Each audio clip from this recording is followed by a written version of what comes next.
فطين، ميشو، عبودة، رمزي، كل دي أدوار أبدع في تجسيدها الفنان الموهوب سامح حسين. كل الحاجات دي لسه عايشة معانا لحد دلوقتي وبنحبها وبنرجع نشوفها تاني، مش بنمل منها. سامح حسين من نوعية الفنانين اللي تحس إنه قريب منك كده، مش زي اللي بتحسه مع نجوم كتير. أما تشوفه في أي فيلم أو مسلسل تحس إنه حد من عيلتك، أخوك، خالك، صاحبك، حد قريب منك كده. ما تحسش أبدا إن هو ممثل بتشوفه في التلفزيون. الشخصيات اللي قدمها دايما بتلمس قلوبنا لأنها فيها صدق وإخلاص وتفاني وموهبة. سامح حسين من الفنانين اللي جابتها من تحت أوي وتعب في حياته كتير. أبوه ما كانش ممثل عشان يشغله، ولا خاله مخرج، ولا عمه منتج، ملوش أي واسطة. كل اللي وصله ده نتيجة تعبه واجتهاد طول سنين حياته. مفيش حاجة جت معاه صدفة وحظ. سامح حسين اللي حب الفن والتمثيل من خلال مسرح الجامعة في كلية حقوق، واللي من خلاله عمل مسرحيات كتير على مسرح الجامعة. ولا كلام سامح حسين بنفسه إنه اشتغل كل حاجة في المسرح، من ممثل لمخرج لمساعد مخرج لعامل ديكور. سامح اللي متيم وعاشق للمسرح بطريقة رهيبة، بيبان كل ده في لقاءاته وطريقة كلامه عن المسرح. سامح حسين نجم تقيل قوي يا جماعة على المسرح، وده يبان من نجاح الجماهير الكبير للمسرحيات بتاعته. من الأسباب اللي تخليك تحب الراجل ده وتحترمه وتقدر كل اللي وصله إنه عاش حياة صعبة جدا هو وعيلته، وده اللي خلاه يضطر ينزل يشتغل من وهو صغير عشان يساعد والدته في البيت، نظرا لأن أبوه كان منفصل عن أمه من وهو صغير خالص. وبيحكي سامح إنه اشتغل كل حاجة في الدنيا ممكن تتخيلها وما تتخيلهاش، من واحد بيشيل طوب رملة لنقاش لحداد. وكمان سامح بيحكي في لقائه مع عمرو الليثي إنه عاش فترة صعبة جدا هو وعيلته، لدرجة إنهم ما كانش بيلاقوا لقمة في البيت ياكلوها. وعشان عزة النفس اللي كانت عندهم كانت والدته بتروح لجماعة قرايبهم وتقول لهم لو عندكم بقايا أكل عشان عندنا فراخ في البيت. لكن للأسف سامح وأخواته كانوا هم الفراخ اللي هياكلوا الأكل ده.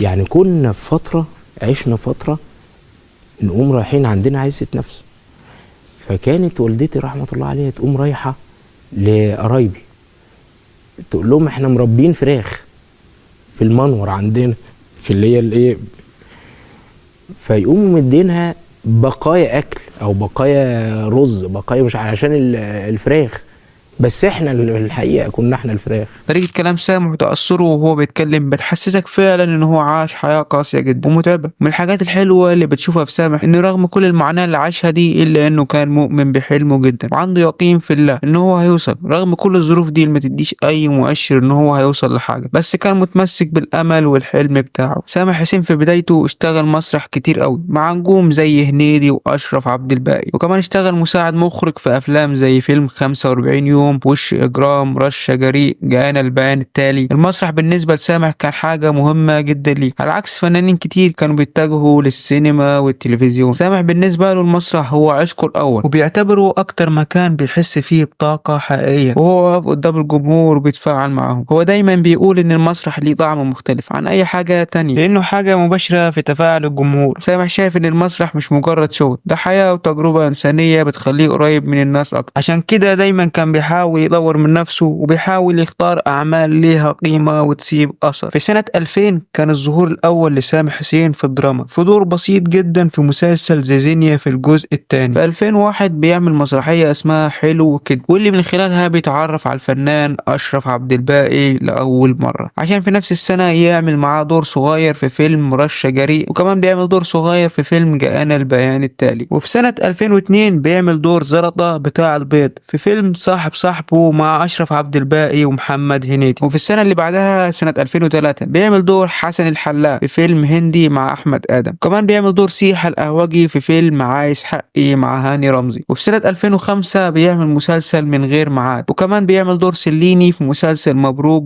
جالك قلق. خليني أقف شوية عند الدور ده. برغم بساطة الدور ده وصغر مساحته إلا إنه دور حلو جدا، وبحب مشاهده وهو طلعت زكريا في المسلسل ده، وغباء شخصية سليني ده اللي يموت من الضحك حرفيا. مالك يا في ايه؟ بعيط. بتعيط ليه؟ بعيط وخلاص. يعني ايه بتعيط وخلاص؟ ماني ما لقيتش حاجة اعملها قلت اعيط شوية. تحب اخليك تعيط بجد؟ يا ريت. انت محبوس خميس وجمعة يا حسن باشا انا بكره العياط عمى.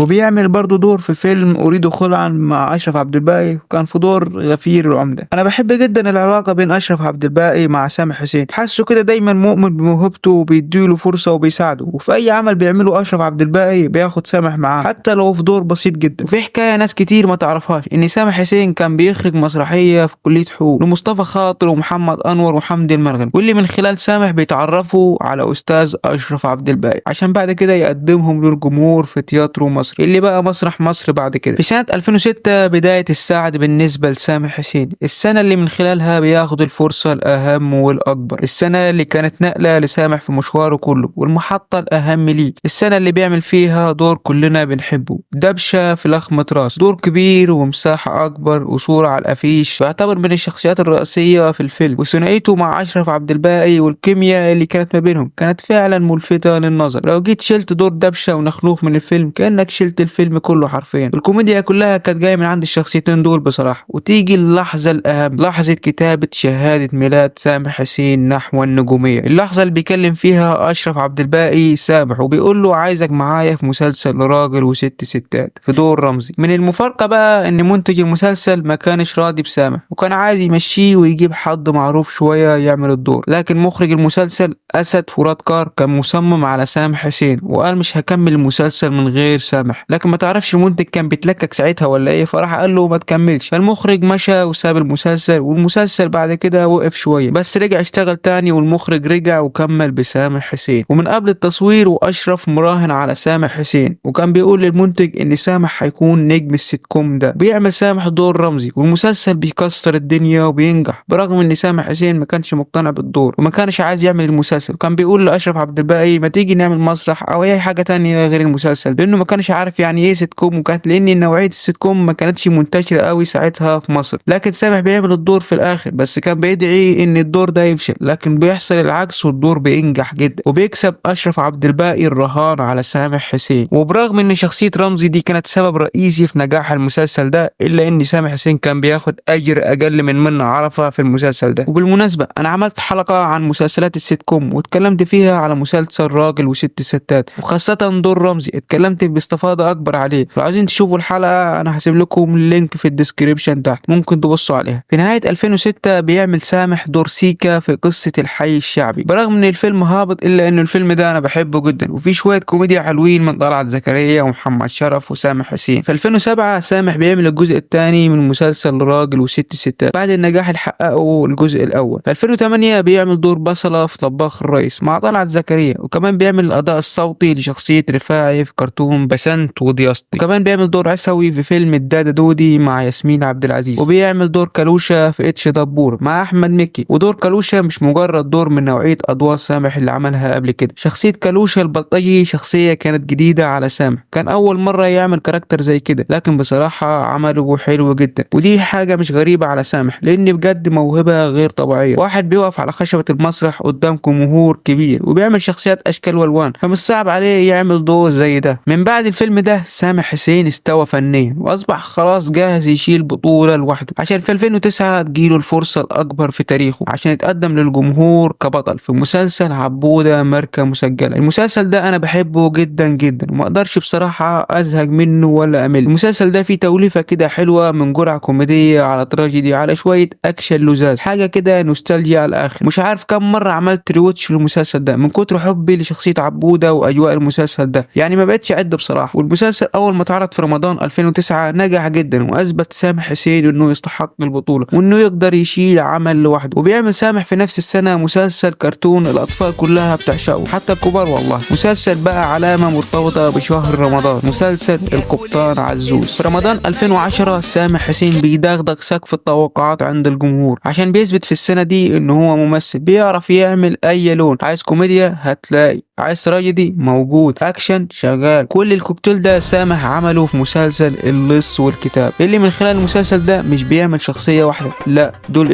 اتنين عكس بعض بيعيشوا. عايز واحد طيب وغلبان عندك فطين، عايز واحد بقى كده صايع وحرامي ومقطع البطاقة عندك ميشو. سامح حسين بيثبت للناس في الدورين دول ان انا ممثل تقيل قوي وموهبة جبارة. اصل تعال كده نحسبها مع بعض صعوبة اللي عمله سامح حسين في المسلسل ده. اصلي مش من الطبيعي ان تقدر تقنعني ان فطين وميشو دول روحين مختلفين عن بعض في طريقة المشي في طريقة الكلام، في تعبيرات الوجه، في الانفعالات. لما تقدر تقنعني بكل دول تبقى انت ممثل عبقري. وشخصية ميشو اصلا دي حكاية لوحدها بالنسبة لي، يعني سامح بيكسر كل الثوابت اللي في الدنيا، واغلبية الناس حابة دور ميشو حتى منهم انا. المفروض يعني يحصل العكس، بس الناس كانت متعطشة لدور مختلف. الدور ده فاجأ الناس بيه سامح حسين وعمله ببراعة شديدة جدا، عشان كده الناس حبوا الدور ميشو. فانت متخيل حجم الابداع اللي عمله سامح حسين في المسلسل ده. وطبعا بعد النجاح الكبير لمسلسل اللص والكتاب بيعمل سامح في رمضان 2011 مسلسل الزناتي مجاهد. المسلسل ده انا بحبه جدا برغم ان هو ما نجحش لما اتعرض، نظرا انه كان ضعيف على مستوى الكتابة والاخراج، بس ممكن نتفهم لان المسلسل اتعرض بعد ثورة يناير، وكانت اغلبية موسم رمضان ما كانتش فيه مسلسلات قوية. في 2012 سامح حسين بيخطو خطواته الاولى في عالم السينما من خلال فيلم 30 فبراير، والفيلم ده هو وفيلم تاني هقول لكم عليه بعد ما نجيله، الوحيدين اللي بحبهم لسامح حسين في افلامه. في سنة 2013 بيعمل سامح مسلسل حامية وحرامية، واللي بيعمل فيه شخصيتين فطين وميشو. طبعا المسلسل ما نجحش زي اللص والكتاب، وطبعا المسلسل ده مش هيجي ربع اللص والكتاب في المستوى بتاعه. وفي نفس السنة سامح بيعمل فيلم كلبي دليل، وفي سنة 2014 بيعمل فيلم جيران السعد، وفي 2015 سامح بيعمل راجل وست ستات الجزء التاسع بعد ما كان سابهم في الجزء السادس. وكمان في السنة دي عمل مسرحية اسمها انا الرئيس وكان معاه حنان مطوع فيها. وفي سنة 2016 بيعمل فيلم عسل ابيض، وفي 2017 بيعمل فيلم اسمه بس مباشر. انا الحقيقة الفيلم ده لحد دلوقتي ما شفتوش، دورت عليه كتير ومش لاقيه بصراحة. وفي سنة 2018 سامح حسين بيعمل فيلم الرجل الاخضر، وفي السنة اللي بعدها سنة 2019 بيعمل فيلم عيش حياتك. اهو الفيلم ده هو الفيلم التاني اللي بقول لكم عليه اللي بحبه لسامح حسين بعد فيلم 30 فبراير. اما بقى باقي الافلام التانية زي كلب دليلي، جيران السعد، عسل ابيض، الرجل الاخضر، الافلام دي حاسسها موجهة للاطفال اكتر، يعني بصراحة مش بحب ولا فيلم فيه. وافلام بصراحة مش عارف دماغ سامح حسين كانت فين هو ويعملهم، يعني حاسس ان موهبته وقدراته التمثيلية كانت اعلى بكتير ان هو يعمل افلام زي دي. افلام كلها طبعا فشل في شباك التذاكر وقت عرضها، حتى فيلم عيش حياتك برغم انه فيلم حلو الا انه اتشال من السينمات بعد اسبوع او اسبوعين عرض ليه. بعد كده سامح بيتجه للمسرح وبيعمل مسرحية اسمها المتفائل. بعد 4 سنين غياب عن السينما بيرجع السنة دي سنة 2024 سامح بفيلم سندوتش عيال، بس المرة دي الفيلم بينزل على منصة مش في السينما، والفيلم نجح جدا وسمع مع ناس كتير وكان في إشادة كبيرة بالفيلم. وبصراحة هو فيلم حلو وبيناقش موضوع مهم. نيجي بقى لعنوان الحلقة اللي انت داخل عشانها، ليه سامح حسين ممثل مظلوم او مش واخد حقه؟ طبعا في ناس هتقول لي ازاي مظلوم وبياخد الفرص والبطولات دي. هقول لك بص كده على كل المخرجين اللي اشتغل معاهم سامح حسين، مفيش ولا مخرج كبير وليه اسم غير معتز التوني اللي اشتغل معاه في فيلم 30 فبراير. ولسه كنت بقول لك ان الفيلم ده هو وفيلم عيش حياتك بس الحلوين. طب هل مشكلة مخرج؟ طبعا، وكمان مشكلة ورق. يعني سامح لما جاله ورق حلو مع مخرج كويس عمل اللص والكتاب وعبودة ماركة مسجلة، يعني مخرج كويس وورق كويس يساوي عمل كويس. طب ما ليه ما تقولش ان سامح هو اللي بيختار الورق ده والنوعية دي؟ ما هو بالعقل كده، ما هو لو في ورق كويس بيتعرض عليه ايه اللي هيخليه ما يعملوش يعني؟ طب ما تبص كده على واحد زي احمد عز، اول فيلم بطولة ليه كانت مخرجته ساندرا نشأت في ملاك اسكندرية، واللي بعد كده عملت له انجح افلامه زي فيلم الرهينة ومسجون ترانزيت. سامح حسين ممثل ما فيش خلاف على موهبته، هو بس محتاج ورق كويس مع مخرج جامد. واتفرج بقى يا باشا على سامح حسين. وانا بالنسبة لي سامح ما خرجش 100% من امكانياته، وبرضه مش متفق في حكاية ان هو ما ينفعش بطل وينفع دور تاني. ما هو نجح في اللص والكتاب وعبودة ماركة مسجلة كبطل،